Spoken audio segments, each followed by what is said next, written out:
Hi friends, welcome to Kolathur kitchen. இன்றைக்கி நம்ம கிச்சனில் என்ன பார்க்க போகிறோன்னா சூப்பரான ஒரு ஈவினிங் ஸ்நாக்ஸ் ரெசிபி தான் ஃப்ரெண்ட்ஸ் பார்க்க போகிறோம். ஆனியன் முட்டைக்கோஸை வச்சு ஒரு அருமையான ஒரு பஜ்ஜி ரெசிபி தான் பார்க்க போகிறோம்.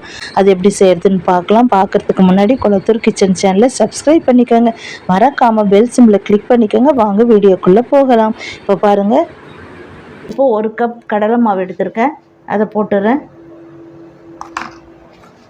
இப்போ 2 டேபிள் ஸ்பூன் அரிசி மாவு போட்டுக்கலாம், நல்லா கிறிஸ்பியாக வரும். அதுக்காக 2 டேபிள் ஸ்பூன் அரிசி மாவு. இதுக்கு தேவையான உப்பு. இப்போ இந்த பொடியாக கட் பண்ணி வச்சுருக்கிற ஆனியன்,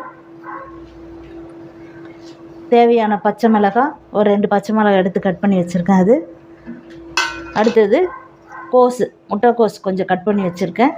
கேபேஜ் அதையும் போட்டுக்கிறேன். அடுத்தது கொஞ்சம் மஞ்சத்தூள், 1/2 ஸ்பூன் மிளகாய்த்தூள் போட்டிருக்கேன்.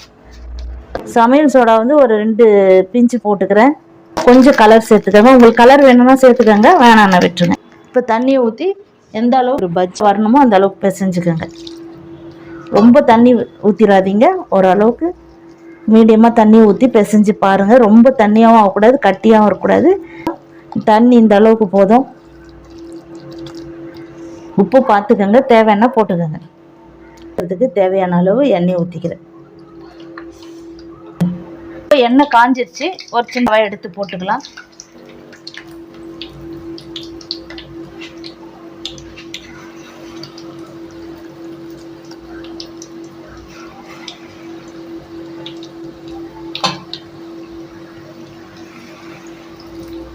நல்லா கிறிஸ்பியாக சூப்பராக வரும்.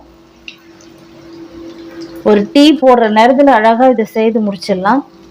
கோஸ் போட்டிருக்கீங்கன்னே பிள்ளைங்களுக்கு தெரியாது, அந்த அளவுக்கு சூப்பராக இருக்கும். காய் சாப்பிடாத பிள்ளைங்களுக்குலாம் இந்த மாதிரி தான் செய்து கொடுத்துட வேண்டியது தான், ஈஸியாக சாப்பிட்ருவாங்க. நம்ம திருப்பி போட்டுக்கலாம்.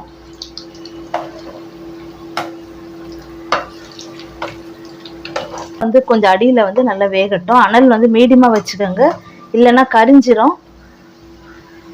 ஆனால் உள்ளே கேபேஜ் கோஸ்லாம் வெந்திருக்காது, அதனால் கொஞ்சம் மீடியமாக அனல் வச்சுக்கோங்க. எடுத்துடலாம். பாருங்கள், நல்லா வந்துருச்சு. இப்போ இந்த தட்டில் வச்சுக்கலாம்.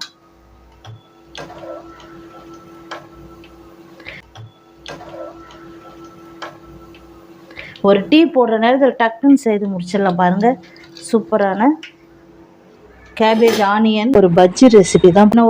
ஒரு எடு போட்டுக்கலாம்.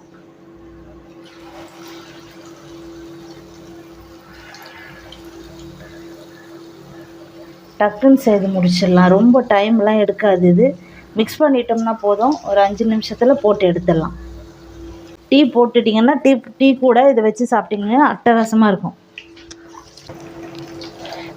பாருங்கள், இப்போ பின்னாடி திருப்பி போட்டுக்கலாம். இது 2வது ஈடு நான் போட்டிருக்கேன், ஃபஸ்ட்டு இதை எடுத்துட்டேன்.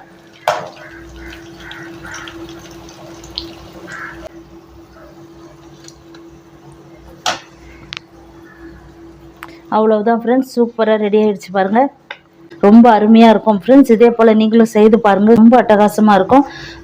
இந்த வீடியோ உங்களுக்கு பிடிச்சிருந்தா லைக் பண்ணுங்கள், உங்கள் ஃப்ரெண்ட்ஸுக்கு ஷேர் பண்ணுங்கள், மறக்காமல் சப்ஸ்கிரைப் பண்ணுங்கள். பக்கத்தில் இருக்கிற ஆல் பட்டனையும் ப்ரெஸ் பண்ணிட்டீங்கன்னா போடுற வீடியோட நோட்டிஃபிகேஷனாக உங்களுக்கு வரும். ரொம்ப சிம்பிள் அண்ட் டேஸ்டியான ஒரு ஆனியன் கேபேஜ் பஜ்ஜி தான் ரெடி பண்ணியிருக்கோம். ஓகே ஃப்ரெண்ட்ஸ், இதே போல் இன்னொரு வீடியோவில் உங்களை சந்திக்கிறேன். Bye friends.